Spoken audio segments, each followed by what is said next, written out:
Junior ডাক্তাররা এবার 10 দফা দাবি রেখেছেন এবং পরিষ্কার জানিয়ে দিয়েছেন যে পূর্ণ কর্মবিরতির সিদ্ধান্ত তারা নিলেন। দিনে দুবার ব্যবহার করো স্টপেজ ক্রিম আর নিজেকে রাখো এভারগ্রিন কেয়াশেড আরোমা থেরাপি স্টপেজ ক্রিম আর খুঁজে পাও নতুন আমিকে। একেবারে 8 ঘন্টার দীর্ঘজীবী বৈঠক এবং সেই বৈঠকেই পূর্ণ কর্মবিরতির সিদ্ধান্ত। সরকার নিরাপত্তা দিতে ব্যর্থ হয়েছে, শুধু তাই নয় 10 দফা দাবি, যার মধ্যে অবশ্যই নির্যাতিতার ন্যায় বিচারের দাবিও রেখেছেন এই জুনিয়র ডাক্তাররা এবং তাই পূর্ণ কর্মবিরতির পথে এগিয়েছেন তারা। গত 10 দিন ধরে তারা আংশিক কর্মবিরতি চালাচ্ছিলেন এবং তারপরে তারা একই সঙ্গে জানিয়েছিলেন আন্দোলন কিন্তু চলবে যতক্ষণ পর্যন্ত না দাবি মিটছে। আর আজ থেকে তারা স্পষ্টই জানিয়েছেন যে পূর্ণ কর্মবিরতির পথে এগোচ্ছেন।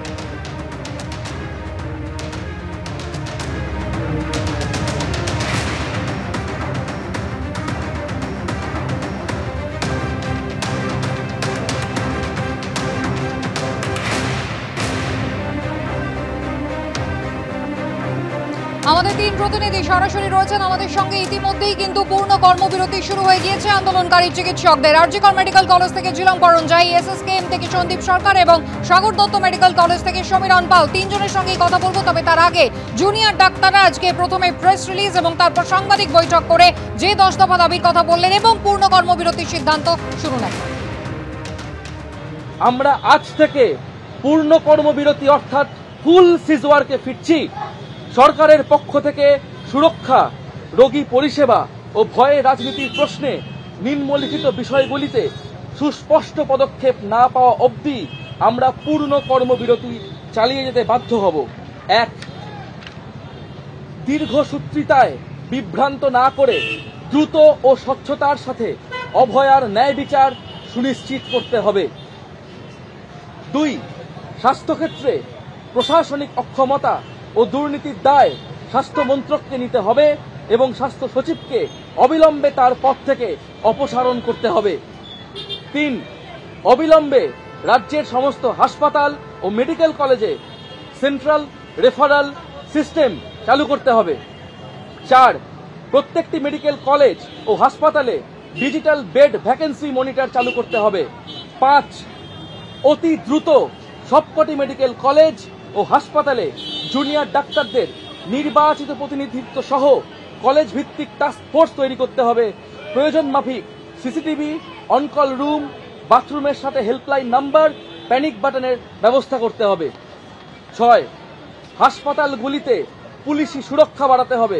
সিভিক ভলেন্টিয়ার নয়, স্থায়ী পুরুষ ও মহিলা পুলিশ কর্মী নিয়োগ করতে হবে। 7. হাসপাতালগুলিতে ডাক্তার, নার্স এবং স্বাস্থ্যকর্মীদের শূন্য পদগুলি অবিলম্বে পূরণ করতে হবে। 8. প্রত্যেকটি মেডিকেল কলেজে থ্রেড সিন্ডিকেটে জড়িতদের বিরুদ্ধে এনকোয়ারি কমিটি বসিয়ে তাদের কড়া শাস্তি দিতে হবে। রাজ্য স্তরেও এনকোয়ারি কমিটি তৈরি করতে হবে। 9.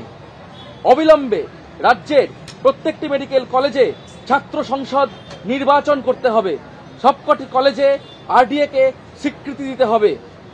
কলেজ ও হাসপাতাল পরিচালনার সবকটি কমিটিতে ছাত্রছাত্রী ও জুনিয়র ডাক্তারদের নির্বাচিত প্রতিনিধিত্ব সুনিশ্চিত করতে হবে। 10. ওয়েস্ট বেঙ্গল মেডিকেল কাউন্সিল ও West Bengal health recruitment board এদের অভ্যন্তরে যে ব্যাপক দুর্নীতি ও বেনিয়মের অভিযোগ রয়েছে তার সাপেক্ষে দ্রুত তদন্ত প্রক্রিয়া শুরু করতে হবে। আমাদের 3 প্রতিনিধি রয়েছেন আমাদের সঙ্গে। প্রথমে কলকাতা মেডিকেল কলেজে চলে যাব, সন্দীপ সরকার রয়েছেন। সন্দীপ, পূর্ণ কর্মবিরতির ডাক এবার জুনিয়র ডাক্তারদের, এই মুহূর্তে হাসপাতাল চত্বরের ছবিটা কি? পূর্ণ কর্মবিরতির ডাকে ইতিমধ্যেই কিন্তু আজকে সকাল থেকে কলকাতা মেডিকেল কলেজ হাসপাতালের জুনিয়র ডাক্তারদের যে দেওয়া পরিষেবা তা ব্যাহত হয়েছে। জুনিয়র ডাক্তারদের মধ্যে হাউস স্টাফ, ইন্টার্ন, পিজিটি তারা প্রত্যেকেই কিন্তু আজকে কাজ থেকে নিজেদেরকে বিরত রেখেছেন। তাদের আংশিক কর্মবিরতি চলছিল, তারা শুধুমাত্র জরুরি পরিষেবা দিচ্ছিলেন। হাসপাতালে আপৎকালীন সার্ভিসের মধ্যে আইসিইউ, আইটিইউ, সিসিইউ সেখানে তারা কাজ করছিলেন। Paediatric intensive care unit, SNCU সেখানে তারা কাজ করছিলেন। মাদার অ্যান্ড চাইল্ড হাবে তারা কাজ করছিলেন, এমার্জেন্সিতে তারা কাজ করছিলেন, কিন্তু গতকালের যে সিদ্ধান্ত, সার্বিক সিদ্ধান্ত, তারপর থেকে তারা কিন্তু কাজে ফিরবেন না সেটা জানিয়ে দিয়েছেন, যতক্ষণ না পর্যন্ত তাদের দাবি মতো সমস্ত নিরাপত্তা সংক্রান্ত ইস্যুস সেগুলিকে একেবারে অক্ষরে অক্ষরে সেগুলি তাদের দাবি মতো মেনে নেওয়া না হচ্ছে সেই পর্যন্ত। জুনিয়র চিকিৎসকেরা তারা এখানে বসে রয়েছেন, তারা এখানে আন্দোলন জারি রেখেছেন। হাসপাতাল কর্তৃপক্ষকে বিষয়টা জানিয়ে দেওয়া হয়েছে। পাশাপাশি জুনিয়র ডাক্তারদের একটা গুরুতর অভিযোগ ছিল কলকাতা মেডিকেল কলেজ হাসপাতালে। গত পরশুদিন তারা একটি অভিযোগপত্র জমা দিয়েছিলেন হাসপাতাল কর্তৃপক্ষকে, যেখানে বলা হয়েছিল সুদীপ্ত রায়, রোগী কল্যাণ সমিতির চেয়ারম্যান কলকাতা মেডিকেল কলেজেরও, সেই সুদীপ্ত রায় এবং জয়ন্ত ঘোষ, তৃণমূল কর্মচারী ইউনিয়নের নেতা কলকাতা মেডিকেল কলেজের, তাদের বিরুদ্ধে দুটো গুরুতর অভিযোগ আনা হয়েছিল। একটা হচ্ছে সরকারি হাসপাতালের ল্যাব থেকে পরীক্ষার কিট বাইরে বেসরকারি ডায়াগনস্টিক সেন্টারে পাচার করার অভিযোগ। দ্বিতীয় অভিযোগটি হচ্ছে হাসপাতালের সিসিউর বেড বিক্রি হাজার হাজার টাকা, সেই অভিযোগ। এই দুটি অভিযোগের ভিত্তিতেই কিন্তু আজকে কলকাতা মেডিকেল কলেজ তারা দুটি পৃথক তদন্ত কমিটি গঠন করেছে, 11 সদস্যের 2 তদন্ত কমিটি। তারা তদন্ত করে দেখবে যে সুদীপ্ত রায় এবং জয়ন্ত ঘোষের বিরুদ্ধে ওঠা এই অভিযোগের সত্যতা।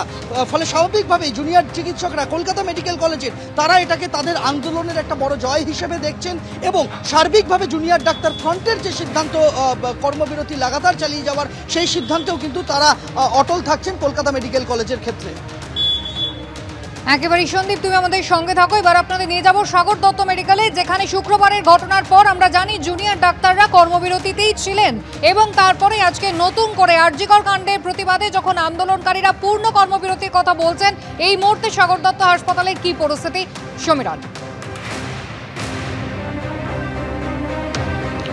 সুস্মিতা, যেহেতু তুমি জানো যে শুক্রবার রাত থেকেই কর্মবিরতি চলছে সাগর দত্ত মেডিকেল কলেজ হাসপাতালে, এবং আজকেও সেই কর্মবিরতি চলছে, এবং তুমি জানো যে রাজ্য জুড়েই যে কর্মবিরতির সিদ্ধান্ত নিয়েছেন জুনিয়র চিকিৎসকরা, সেই কারণে আজকে কিছুক্ষণ আগে অবধি অবস্থানে ছিলেন জুনিয়র চিকিৎসকরা। তারা এই মুহূর্তে তারা জিবি করছেন। তারপরে আজকে এমএসভিপির সাথেও তাদের বৈঠক রয়েছে। গতকাল এই মেডিকেল কলেজের এমএসভি গোটা হাসপাতাল চত্বর ঘুরে দেখেন এবং নিরাপত্তার বিষয়টি সুনিশ্চিত করার চেষ্টা করছিলেন, এবং যেটা বারবার বলা হচ্ছিল জুনিয়র চিকিৎসকদের তরফ থেকে, সাগর দত্ত মেডিকেল কলেজ হাসপাতালে কোনো রকম নিরাপত্তা নেই। শুক্রবার দিন যখন ফিমেল মেডিসিন ওয়ার্ডে চিকিৎসকরা, জুনিয়র চিকিৎসকরা, পিজিটিরা আক্রান্ত হয়েছে, নার্সরা আক্রান্ত হয়েছে, সেই সময় পুলিশের ভূমিকা ছিল নিষ্ক্রিয়। অর্থাৎ সিভিক ভলান্টিয়ার দিয়ে নয়, সক্রিয় পুলিশের ভূমিকা দেখতে চান। এবং গতকাল এমএসভিপি যেটা দেখেছিলেন যে কীভাবে যে সমস্ত ওয়ার্ডে রোগীর আত্মীয় ছাড়া অন্যরা যাতে প্রবেশ করতে না পারে, সে ব্যাপারে কড়া পদক্ষেপ কীভাবে নেওয়া যায়, তাকে জুনিয়র চিকিৎসক পুলিশকে সঙ্গে নিয়ে এবং নিরাপত্তারক্ষীদের সঙ্গে নিয়ে তিনি বিষয়টি খতিয়ে দেখেছেন। আমরা এই মুহূর্তে সাগর দত্ত মেডিকেল কলেজে রয়েছি, সেই চত্বরে এখানে সকাল থেকেই, যেহেতু গত কয়েকদিন ধরেই কর্মবিরতি চলছে, এবং যেখানে দূর দূরান্ত থেকে যারা রোগীরা আসছেন, রোগীর আত্মীয়রা আসছেন চিকিৎসার জন্য, কিন্তু কোনো রকম জুনিয়র চিকিৎসকরা কোনো রকম পরিষেবা গত শুক্রবার রাত থেকেই দিচ্ছেন না, কেননা তারা কর্মবিরতিতে রয়েছেন। এখন রাজ্য জুড়ে কর্মবিরতির সিদ্ধান্ত নেওয়া হয়েছে, সেই কারণে সেই সিদ্ধান্তে তারাও সামিল। তারা এই মুহূর্তে জিবি করছেন, এবং আজকে এমএসভিপির সঙ্গে হাসপাতালের নিরাপত্তা নিয়ে তাদের একটা বৈঠক হওয়ার কথা রয়েছে। তারপরে পরবর্তী সিদ্ধান্ত জানা যাবে। তবে যেটা হাসপাতালের এমএসভিপি গতকাল যেটা জানিয়েছিলেন যে কোনোভাবেই কার পার্কিং থেকে শুরু করে হাসপাতালের সীমানা সব কিছু সুরক্ষিত করা হবে। কিছুক্ষণ আগে তুমি জানো যে জুনিয়র চিকিৎসকরা, আন্দোলনকারী জুনিয়র চিকিৎসকরা যেটা অভিযোগ করছিলেন যে হাসপাতালের যে সীমানা, সেই সীমানাগুলো আজও অরক্ষিত। অর্থাৎ কামারহাটির যে সমস্ত ঘন জনবসতিপূর্ণ এলাকা রয়েছে, সেখান থেকে সীমানা অরক্ষিত থাকার জন্য যে কোনো সময় বহিরাগতরা ভেতরে প্রবেশ করতে পারে, আর সেই একটা আশঙ্কা রয়েছে নিরাপত্তার দিক থেকে। তার পাশাপাশি সিসিটিভি, এখনও সমস্ত জায়গায় সিসিটিভি বসানোর কাজ শেষ হয়নি।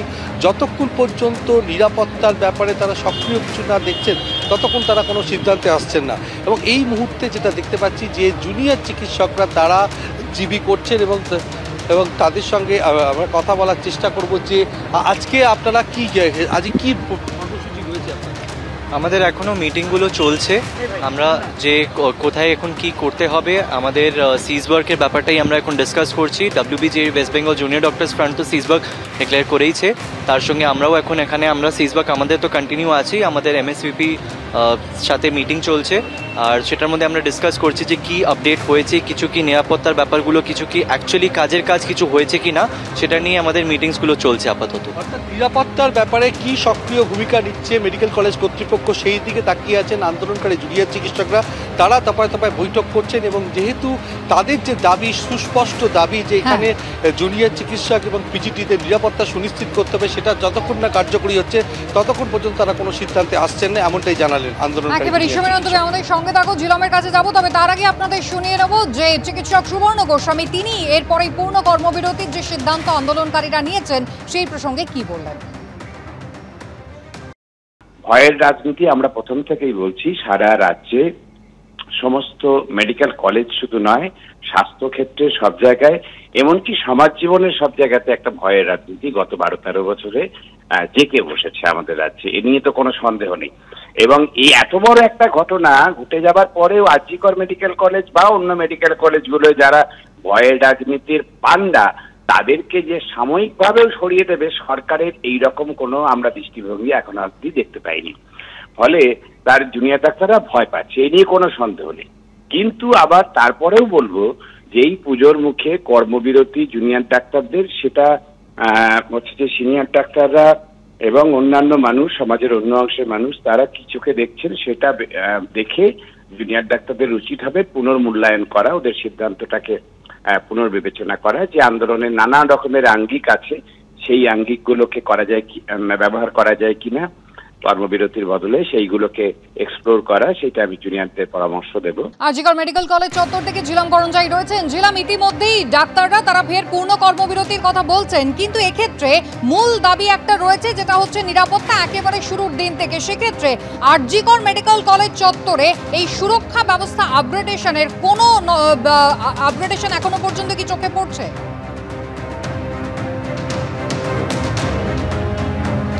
জুনিয়র ডাক্তাররা তারা আজকে পূর্ণ কর্মবিরতিতে ফেরত যাওয়ার কথা ঘোষণা করেছেন এবং তারা যে 10 দফা দাবি রেখেছেন তার মধ্যে প্রথম হচ্ছে যে বিচার যারা চাইছেন, তারা যে বিচার চাইছেন সেই বিচারে দীর্ঘসূত্রিতা হচ্ছে, সেইটা তাদের অন্যতম অভিযোগ। তারা ক্ষুব্ধ সিবিআইয়ের যে গতি প্রকৃতিতে তারা এগোচ্ছেন।